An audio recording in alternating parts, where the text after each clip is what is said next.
Estate में निवेश करके इसका लाभ लिया। उन्होंने एक उदाहरण दिया कि उन्होंने $75,000 मूल्य का एक घर $20,000 में खरीद लिया, जिसके डाउन पेमेंट के लिए उन्होंने एक मित्र से $200 के ब्याज पर $2,000 उधार लिए। जब खरीद अंतिम रूप ले रही थी तो उन्होंने एक विज्ञापन दिया जिसमें $75 के मकान को केवल $60,000 में बेचने का प्रस्ताव था, और वह भी बगैर किसी डाउन पेमेंट के। वैसे ही मकान कानूनी रूप से उनका हुआ। उन्होंने चंद मिनटों में ही इसे बेच दिया। हर व्यक्ति खुश था और खरीदार से प्रॉमिसरी नोट के रूप में रॉबर्ट की संपत्ति वाले कॉलम में $40,000 उत्पन्न हो गए। 10% ब्याज पर कैश फ्लो में हर साल $4,000 आने लगे और उसकी आमदनी बढ़ गई। कुल कामकाजी समय 5 घंटे। और अगर खरीदार अंततः भुगतान न कर पाए तो वे घर को जब्त करके दोबारा बेच देंगे। यह हर महीने टैक्स के बाद बचत करने की रणनीति से ज़्यादा लाभकारी है। यह कानूनी है। एस्क्रो कंपनी भुगतान की सर्विसिंग को संभालती है और रॉबर्ट या किम छतों या टॉयलेटों की मरम्मत के सरदर्द से बचे रहते हैं, क्योंकि खरीदार खुद मकान का मालिक होता है।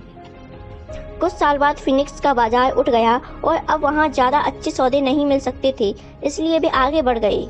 आप जहाँ हैं वहाँ बाजार की परिस्थितियाँ अलग हो सकती हैं, इसलिए हो सकता है कि यह रणनीति आपके लिए काम ना करे, लेकिन यह उदाहरण बताता है कि किस तरह एक सरल वित्तीय प्रक्रिया से लाखों डॉलर कमाए जा सकते हैं, और वह भी बहुत कम पैसे तथा जोखिम के साथ। यह इस बात का उदाहरण है कि पैसा और कुछ नहीं, केवल अनुबंध है। आप क्या ज़्यादा पसंद करेंगे? कड़ी मेहनत करना, टैक्स देना और बचे हुए पैसों से बचत करना जिसमें किसी तरह की बढ़ोतरी पर दोबारा टैक्स लगेगा, या फिर अपनी वित्तीय बुद्धि को विकसित करने में समय लगाना? बाजार ऊपर जाते हैं और नीचे आते हैं, निवेश आते हैं और जाते हैं। संसार आपको जीवन में एक बार मिलने वाले अवसर हमेशा थमाता रहता है। आपको तो बस उन्हें देखने की आवश्यकता होती है।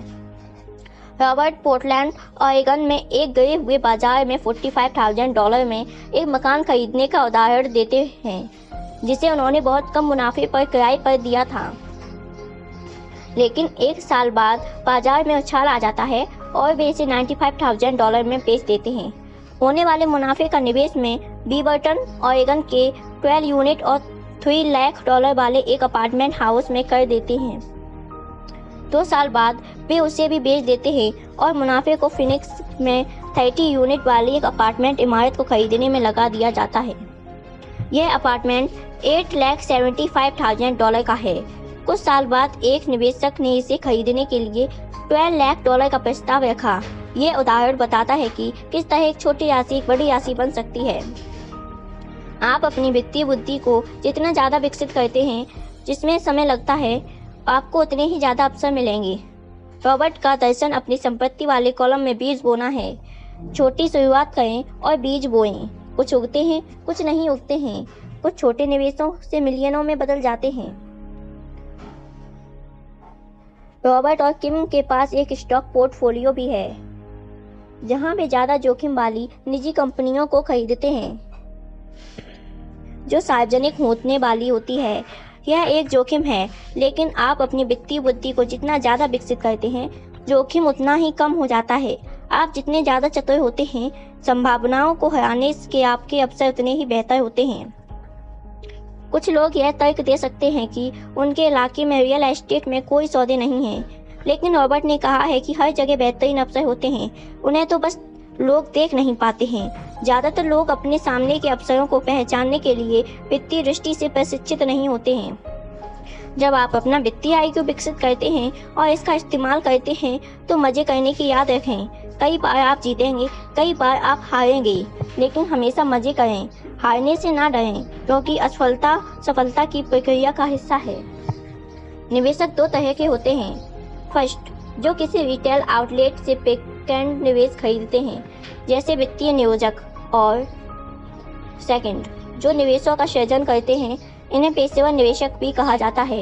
यदि आप दूसरी तरह के निवेशक बनना चाहते हैं तो आपको 3 मुख्य योग्यताएं विकसित करनी चाहिए।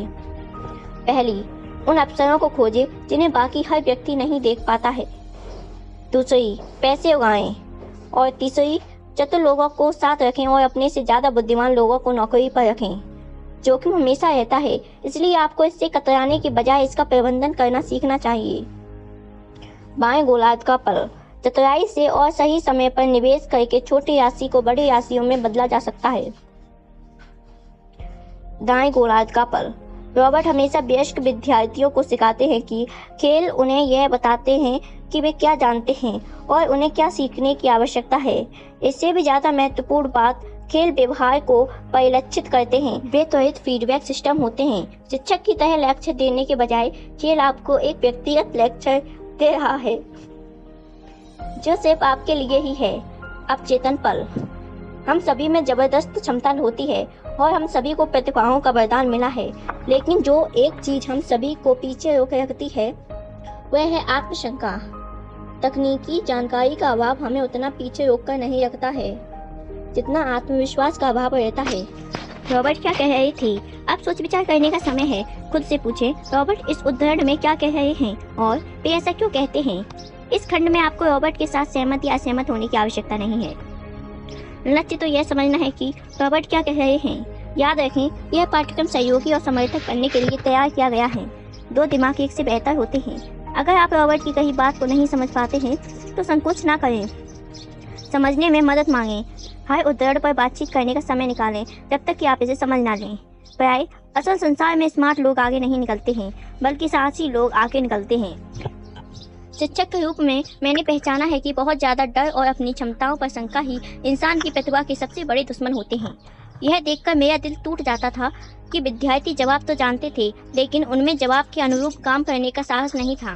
पुराने विचार कुछ लोगों के सबसे बड़े शत्रु होते हैं। यह विचार शत्रु इसलिए होते हैं क्योंकि उन्हें यह बात पता ही नहीं होती कि जिस पुराने जमाने में वह विचार या कार्यशैली अच्छी थी, वह पुराना जमाना अब जा चुका है।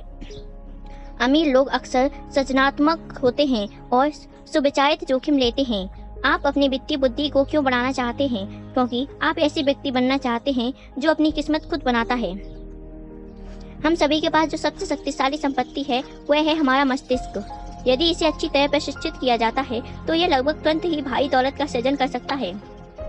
अप्रशिक्षित मस्तिष्क भारी गरीबी भी उत्पन्न कर सकता है जो किसी परिवार की पीढ़ियों तक दमित रख सकती है।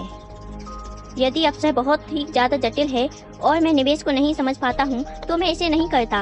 वित्तीय दृष्टि से अच्छा प्रदर्शन करने के लिए आपको बस आसान गणित और सहज बोध की आवश्यकता है। सुरक्षित निवेशों के साथ समस्या ये है कि वे अक्सर कुछ ज़्यादा ही साफ सुथरे होते हैं, यानी वे इतने सुरक्षित बना दिए जाते हैं कि लाभ कम हो जाता है। अगर आप यह जानते हैं कि आप क्या कर रहे हैं तो यह जुआ नहीं है। यह जुआ तो तब है जब आप किसी सौदे में बस पैसा लगाकर प्रार्थना कर रहे हों। महान अफसर आंखों से नहीं देखे जाते हैं, वे आपके मस्तिष्क से देखे जाते हैं। आप जो जानते हैं वह आपकी सबसे बड़ी दौलत है। आप जो नहीं जानते हैं वह आपका सबसे बड़ा जोखिम है। अतिरिक्त प्रश्न।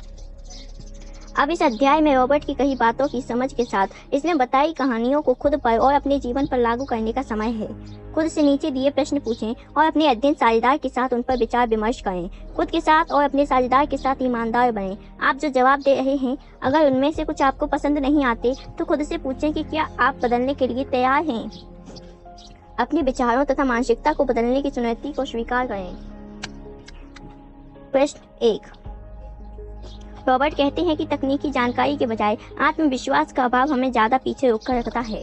आपके या किसी दूसरे के जीवन में क्या कोई उदाहरण है जहां आत्मशंका किसी भारी अवसर की राह में आड़े आई हो? प्रश्न 2। कुछ लोगों के पास ढेर सारा पैसा होता है, लेकिन इसके बावजूद वे वित्तीय दृष्टि से आगे नहीं निकल पाते हैं। ऐसा क्यों होता है? प्रश्न 3।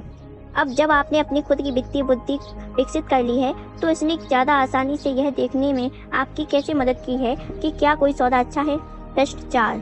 रॉबर्ट का दर्शन अपने संपत्ति वाले कॉलम के भीतर बीज बोना है, छोटी शुरुआत करना है और यह देखना है कि क्या यह बढ़ती है।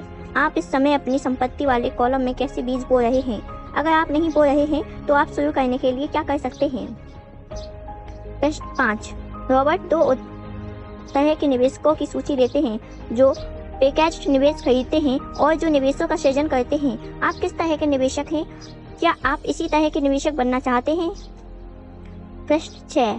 आपने असफलता के डर को अपने जीवन में किस तरह काम करते देखा है और इसने आपको अवसरों का लाभ लेने से किस तरह रोका था? आप भविष्य में उस डर पर विजय पाने के लिए क्या कर सकते हैं?